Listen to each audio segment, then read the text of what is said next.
नमस्कार, मैं प्रणवदीप प्रजापति। हमारे YouTube चैनल SLP ट्यूटोरियल्स में आप सभी का स्वागत है। आज हम रीजनिंग का एक टॉपिक स्टार्ट कर रहे हैं, कैलेंडर। टॉपिक स्टार्ट करने से पहले हम कैलेंडर के एक संक्षिप्त इतिहास को देख लेते हैं। यूँ तो विभिन्न तरह के कैलेंडर्स से आप लोग भी परिचित होंगे। हिंदू कैलेंडर है, हिजरी कैलेंडर है, ईसाई कैलेंडर है, ग्रेगोरियन कैलेंडर है, विक्रम संवत कैलेंडर है। परंतु जो टॉपिक हमारे सिलेबस में है या फिर जहां से रीजनिंग के क्वेश्चन पुट होते हैं, हम उसके पास चल रहे हैं, वो है Gregorian calendar. Gregorian calendar Julian calendar का एक अपडेटेड वर्जन है। जूलियन कैलेंडर यह 4500 BC में जूलियस सीजर द्वारा शुरू किया गया था। इसमें यह अवधारणा दी गई थी कि एक वर्ष में 365 दिन होंगे और हर चौथा वर्ष एक लीप वर्ष होगा जिसमें 367 दिन होंगे। यहां पर 1582 में पॉप ग्रेगर 13 द्वारा इस पर एक सूक्ष्म विचार किया गया था। इन्होंने इस जूलियन कैलेंडर की तुलना सौर पंचांग से की थी। सौर पंचांग में हर 400 वर्ष बाद सौर पंचांग रिपीट होता है। इस सौर पंचांग में 1,46,097 दिन होते हैं। इसकी अगर जूलियन कैलेंडर से तुलना की जाती है तो जूलियन कैलेंडर यहाँ पर 3 दिन, जूलियन कैलेंडर का और सौर पंचांग का 3 दिन का डिफरेंस है। इस डिफरेंस को खत्म करने के लिए पॉप ग्रेगर 13 द्वारा शताब्दी वर्ष को लीप वर्ष के तौर पर बदलने के लिए 400 से भाग देने की अवधारणा प्रस्तुत की गई। इसको अभी हम आगे डिटेल में पढ़ेंगे। तो यहाँ पर एक बहुत अच्छा फैक्ट है कि यहाँ पर पॉप ग्रेगर ने जूलियन कैलेंडर को चेंज किया था और उस समय 5 अक्टूबर 1582 को 10 दिन का गैप लेकर इसके बाद सीधी जो अगली डेट है वो 15 अक्टूबर 1582 कर दिया। यानी इस कैलेंडर को एडजस्ट करने के लिए 10 दिन आगे बढ़ा दिया गया था। ठीक है, अब लीप वर्ष और सौर वर्ष की अवधारणा क्या है? ये तो एक सामान्य अवधारणा है। चूंकि पॉप ग्रेगर 13 ने इसमें अपडेट किया गया था तो इसलिए इसको ग्रेगोरियन कैलेंडर की अवधारणा दी गई थी। अब हम हमारे जो रेगुलर कंटेंट है उस पर चल लेते हैं। देखिए, कैलेंडर में हमारे जो सवाल है वो किस तरह से बनेगा। ठीक है, कुछ टर्म देखते हैं। सबसे पहले जो टर्म है वो हम लेते हैं सौर वर्ष। सौर वर्ष क्या है? सौर वर्ष है सूर्य द्वारा पृथ्वी का एक चक्कर पूरा करने में लगाया गया समय। यह समय होता है आपके 365 दिन 5 घंटे 48 मिनट और 57 सेकंड। फिर आप दो और उदाहरण देखते हैं इस टॉपिक में। सामान्य वर्ष और लीप वर्ष। सामान्य वर्ष वह वर्ष है जिसमें दिनों की संख्या 365 दिन काउंट की जाती है और लीप वर्ष जिसमें दिनों की संख्या 367 दिन काउंट होता है। देखिए, यहां पर एक और फैक्ट आपको बताना चाहूंगा कि जनरली हम जब काउंट करते हैं दिनों की संख्या, एक वर्ष में दिन कितने होते हैं, तो आपने ये पढ़ा होगा, बहुत से कुछ बुक्स भी हैं जो भी इस तरह का कंटेंट लिखती है कि 365 सही 1/4 दिन ये माना जाता है। 1/4 दिन का सीधा तात्पर्य क्या है? 6 घंटे। 6 घंटे। यहां पर ही हम लोग सामान्य वर्ष और लीप वर्ष की अवधारणा तैयार करते हैं। देखो, सामान्य वर्ष में 365 दिन, ये वाला काउंट करेंगे तो आगे वाले जो 6 घंटे हैं वो हर चौथे साल में, यानी 4 साल में हम 6-6 घंटे के 4 टाइम पीरियड लेते हैं, मल्टीप्लाइज टू 4, 24 घंटे। और ये एक दिन जो आगे बढ़ रहा है वो एक दिन 367वां दिन यहाँ पर बढ़ जाता है, जो कि एक लीप वर्ष के तौर पे ऐड होता है, ठीक है। परंतु यहाँ पर एक छोटा सा लूप रह जाता है, वो रहता है यहाँ पे ये 12 मिनट का। देखो हमने एडिशनल करते समय 6 घंटे बढ़ाए, परंतु एग्जैक्ट जो टाइम पीरियड है वो कितना है, 5 घंटे 48 मिनट, 12 मिनट का गैप रहता है। अब देखिएगा ये 12 मिनट का गैप कहाँ कवर होता है, अभी हम वीडियो में आगे की ओर इस पर डिस्कस करेंगे कि कैसा होता है। अभी हम चलते हैं सामान्य वर्ष और लीप वर्ष। हमें हमारे जो क्वेश्चन सॉल्व करने होंगे उस क्वेश्चंस में सामान्य वर्ष और लीप वर्ष को चेक करना पड़ेगा, जस्टिफाई करना पड़ेगा कि कौन सा वर्ष एक सामान्य वर्ष है और कौन सा वर्ष एक लीप वर्ष है। तो यदि आपको कोई भी वर्ष दे रखा है और उसमें अगर 4 का भाग लगाया जा रहा है, 4 का भाग अगर पूरा जा रहा है तो वो एक लीप वर्ष है, और 4 का भाग पूरा नहीं जा रहा है तो वो एक सामान्य वर्ष है। एक एग्जाम्पल के तौर पर ले लेते हैं, जैसे 1972, 4 का भाग लगाइए,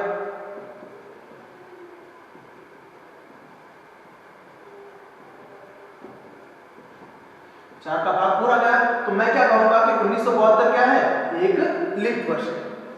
एक कोई और एग्जांपल ले लेता हूं, जैसे 1994, इसमें 4 का भाग लगाओ,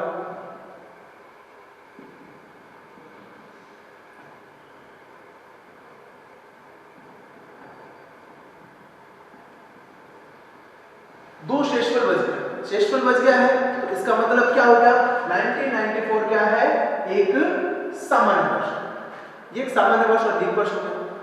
परंतु शताब्दी वर्ष के तौर पर लीप और लीप और सामान्य वर्ष की अवधारणा बदल जाएगी। वहां पर 4 का भाग देकर आपको चेक नहीं करना।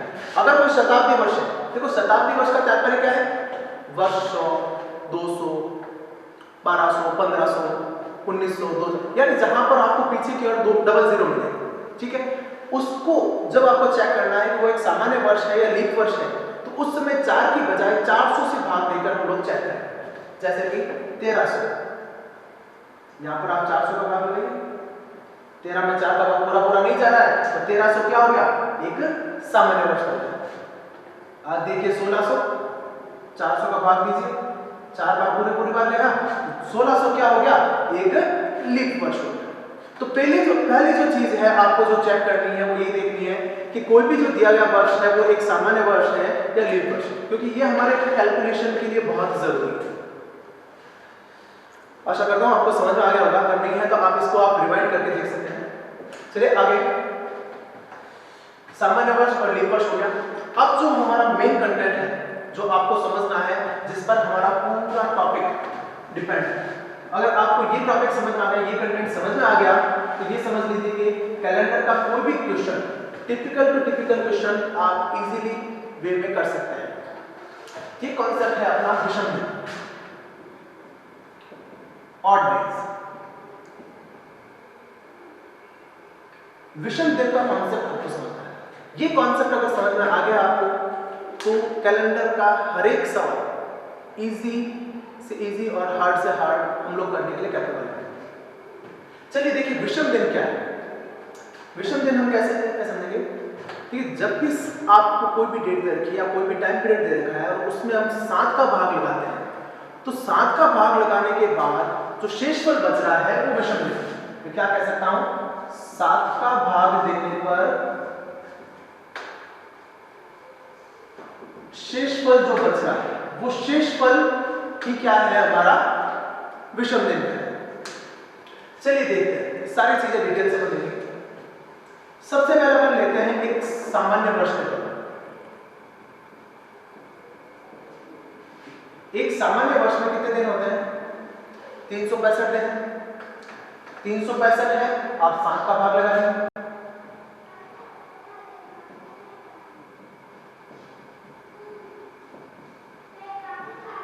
क्या हो रहा है, एक शेषफल बच रहा है। आपको भी पता है एक सामान्य वर्ष में क्या होता है, 52 सप्ताह और एक दिन होता है। तो एक दिन जो बच रहा है वो क्या है, हमारा एक विषम दिन। आपको बस ये कैलकुलेट करना है।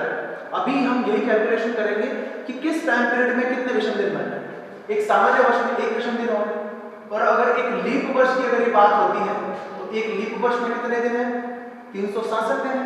तो 367 होती है, वहां पे शेषफल कितना हो जाएगा? 2। सिंपल है। चलिए अब आगे चलते हैं, हम बात करते हैं महीनों की। एक एक महीना लेते हैं, ठीक है। जैसा अपन मैं बात करूं जनवरी माह में दिन कितने होंगे? 31। होपफुली आपको ये फॉर्मूला पता होगा कि किस महीने में कौन सा दिन आ रहा है। जैसे जनवरी में 31, फरवरी 28 से 29 की होती है, मार्च, अप्रैल, मई, जून, जुलाई, अगस्त, सितंबर, अक्टूबर, नवंबर, दिसंबर। आशा करता हूँ आप सभी परिचित हो। हर कोई नए स्टूडेंट्स जो जुड़े हैं उनको बता दो कि ऊपर की ओर अगर जो महीना आ रहा है तो उसके लिए दिन 31 होंगे, और जो अंदर की ओर आ रहा है उसके लिए दिन 30 होंगे। आप चेक कर लीजिए, ठीक है। वो अपन डिटेल यहाँ पर बता देंगे। देखो जनवरी ऊपर की ओर है, 31 दिन है, 31 दिन है, 7 का भाग लगाओ। क्या बात? 7 चौक 28, शेषफल क्या बच गया? यहाँ पे लिख देता हूँ विषम दिन, ठीक। ये विषम दिन अब और बताया, ठीक है। और इसका अपन टोटल डेज ले लेते हैं। ये टोटल दिन कुल जनवरी में 31 हो गए। फरवरी की बात करें तो फरवरी अगर सामान्य वर्ष की है तो उसमें 28 दिन होंगे। 28 दिन हुए तो विषम दिन 0। और अगर लीप वर्ष हुआ तो लीप वर्ष में कितना हो जाएगा? 29। फरवरी सामान्य है तो 28 है, और लीप है तो 29, और 29 होती विषम दिन क्या हो जाएगा? 7 चौक 28, एक शेष पर बच गया। मार्च की बात करो तो 31, विषम दिन 3। अप्रैल में दिन होते 30, 7 चौक 28, 2 शेष पर हो गया। मई 31, 3। जून 30, 2। जुलाई में 31 दिन है, विषम दिन आ गया आपके 3। अगस्त देखो, जनवरी, फरवरी, मार्च, अप्रैल, मई, जून, जुलाई। जुलाई ऊपर आ रहा है 31, वापस अगस्त भी कहां आ रहा है? ऊपर की ओर, ये भी 31। इसमें विषम दिन 3। सितंबर 30, अक्टूबर 31, नवंबर 30, और दिसंबर 31, 3। चलिए, समझ में आ गया होगा विषम दिन का कॉन्सेप्ट। इस चीज को एक बार वापस बता देता हूं। देखिए, है जो मेन कंटेंट यही, अगर ये समझ में आ गया है तो कैलेंडर के सारे क्वेश्चन हो जाएंगे। 7 का भाग देने के बाद जो शेषफल बच रहा है वही क्या है? विषम दिन। एक सामान्य वर्ष की बात करें तो सामान्य वर्ष में कुल 365 दिन होते हैं। 365 में 7 का भाग लगाया, एक शेषफल बच गया, तो सामान्य वर्ष में विषम दिन हो गया 1, लीप वर्ष में विषम दिन हो गए 2। और एक एक महीने की बात करो, जनवरी में टोटल दिन होते हैं 31, 7 का भाग लगाओ, 7 चौक 28, 3 बच गया, 3 विषम दिन हो गए। फरवरी सामान्य की है तो उसमें 28 दिन होते हैं, तो विषम दिन 0 हो गया। और लीप वर्ष है तो फरवरी कितने की होगी? 29 की होगी, तो विषम दिन हो गया 1। मार्च 31, 3। पूरा स्ट्रक्चर है कि किस महीने में कितने विषम दिन। क्लियर? अब इस टॉपिक को अपन थोड़ा सा बड़े स्तर पर लेके चलते हैं। विषम दिन की कैलकुलेशन है, विषम दिन की कैलकुलेशन ही कर रहे हैं हम, परंतु एक से अधिक वर्षों तक। अब हम करते हैं 100 वर्षों तक के विषम दिन काउंट करते हैं। 100 वर्षों तक के विषम दिन कौन से? 1 से 100 तक।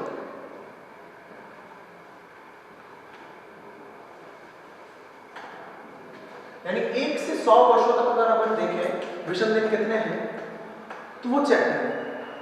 तो देखो, यहां पर हमें कैलकुलेट करने के लिए क्या देखना है? ये देखना है कि पहले कि 100 तक लीप वर्ष कितने हैं और सामान्य वर्ष कितने हैं। देखो, अगर हम कैलकुलेट करें लीप वर्ष तो पहला लीप वर्ष कौन सा बनेगा? देखो, 1 होगा नहीं, 2 होगा नहीं, 3 होगा नहीं, क्या होगा? 4 होगा। 4 में 4 का भाग जाएगा, तो पहला लीप वर्ष होगा आपका 4, फिर आएगा 8, 12, 16, 20, 24, 28, 32, 36, 40, फिर 44, 48, 52, 56, 60, 64, 68, 72, 76, 80, 84, 88, 92, 96, 100, ये हो गया लीप वर्ष। देखिए क्या 100 एक लीप वर्ष होगा क्या? 100 में हम 4 का भाग नहीं देंगे। अभी आपको बताया अगर ये एक शताब्दी वर्ष है तो 100 में हम 4 की बजाय किसका भाग लगा के देखेंगे? 400 का भाग लगा के देखेंगे। और 100 में 400 का भाग नहीं जाता है तो 100 एक लीप वर्ष नहीं है। यहाँ पर एक सबसे ज्यादा ध्यान देने लायक बात है कि लीप वर्ष 100 में से 24 ही होगी। बहुत से स्टूडेंट ये गलती करते हैं कि 100 में 4 का भाग लगा के देख लेते हैं, 2500 का 100 तो ये गिन लेते हैं 25 लीप वर्ष हो गया, 75 सामान्य वर्ष हो गया, जबकि ऐसा नहीं होगा। लीप वर्ष कितने बनेंगे यहाँ पर? 24। चलिए तो अब देखो मेरे पास 100 वर्षों का कंटेंट आ गया कि इसमें सामान्य वर्ष कितने साथ? 76। और लीप वर्ष की अगर मैं बात करूं, लीप वर्ष हो गया आपके पास 24। अब मुझे पता है कि एक सामान्य वर्ष में एक विषम दिन होता है और एक लीप वर्ष में 2 विषम दिन होते हैं। टोटल विषम दिन काउंट कर लेते हैं यहाँ पे 76 और 24 दूना 48, 124। 124 में आप 7 का भाग लगा लीजिए। 7 एकम 7, 5 बज गए 54, 7 और 7 एकम 50, शेष पल 5। ये देखिए यहाँ पर हमारे पास आंकड़े आ गए कि 1 से 100 वर्षों तक में विषम दिन कितने रहेंगे आपके पास? 5। चलिए अब इस चीज को मैं थोड़ा और बड़ा बताऊं। 1 से 200 वर्ष, 200 वर्षों तक चल रहा है तो इसको मैं क्या कर दूं? 100 वर्षों के 2 स्लॉट में दूं, 1 से 100 और 101 से 2, 100 वर्षों के विषम दिन। देखो 100 के 2 स्लॉट तोड़ दिए मैंने। 100 वर्षों के विषम दिन मेरे पास है कितने? 5, अगले 100 के भी 5, टोटल कितने हो गए? 10। 10 में 7 का भाग लगाओ, शेष बल क्या आ गया? 3। सिंपल। 1 से 300 वर्ष,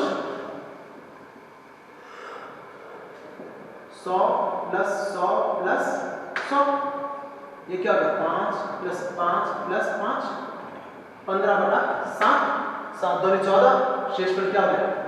1। ठीक है, अब चलते हैं फिर 1 से 400 वर्ष। इसमें भी मैं क्या रखूं? 100 प्लस 100 प्लस 100 प्लस 100। यहां पर एक चीज ध्यान देने लायक है। देखो ये टाइम पीरियड कौन सा है? 1 से 100, ये 101 से 200, ये 201 से 300 और ये ले रहा हूं मैं 301 से 400।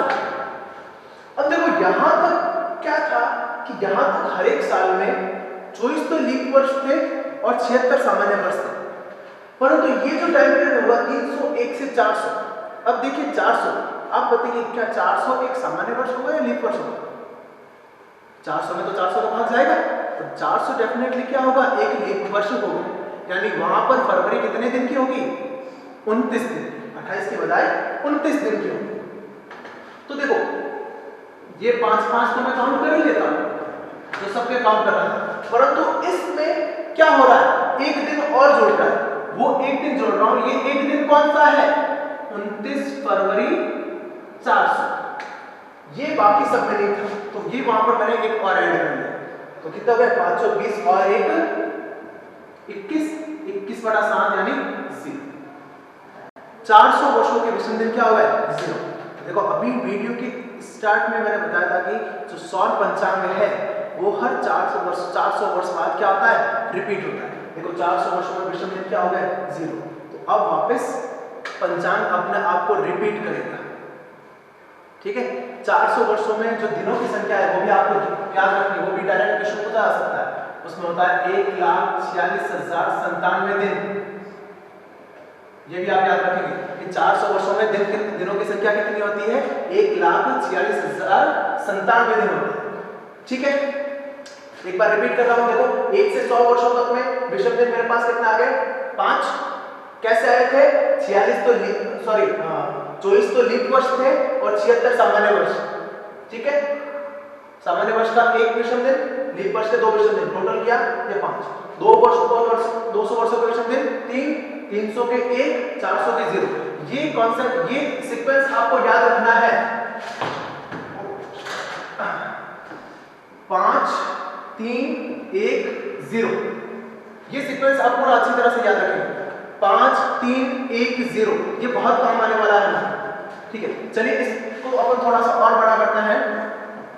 एक बार साथ ही साथ रिपीट कर लेते हैं। 1 से 100 वर्षों तक के विषम दिन कितने हो गए? 5, 200 तक के 3, 300 तक के 1 और 400 तक के 0। अब देखिए चीजें बड़ी करते हैं। 1 से 500 वर्ष, 1 से 500 वर्ष को मैं कैसे तोड़ सकता हूं? 400 प्लस 100। 400 के विषम दिन कितने हैं? 0। 100 के कितने हैं? 5, 5 हो गए। 1 से 600 वर्ष क्या तोड़ दूं? 400 प्लस 200, 400 के 0, 200 के 3, 3। 1 से 700,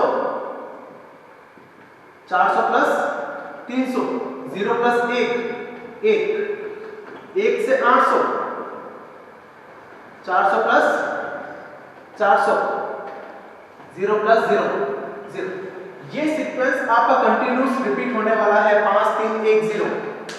100 में 5, 200 में 3, 300 में 1, 400 में 0, 500 में 5, 600 में 3, 700 में 1, 800 में 0, 905, 1003, 1101, 1200, 1305, 1403, 1501, 1600, 1705, 1803, 1901 और 2000। यानी आप 2000 सालों तक की कैलकुलेशन ऑरली कर सकते हैं।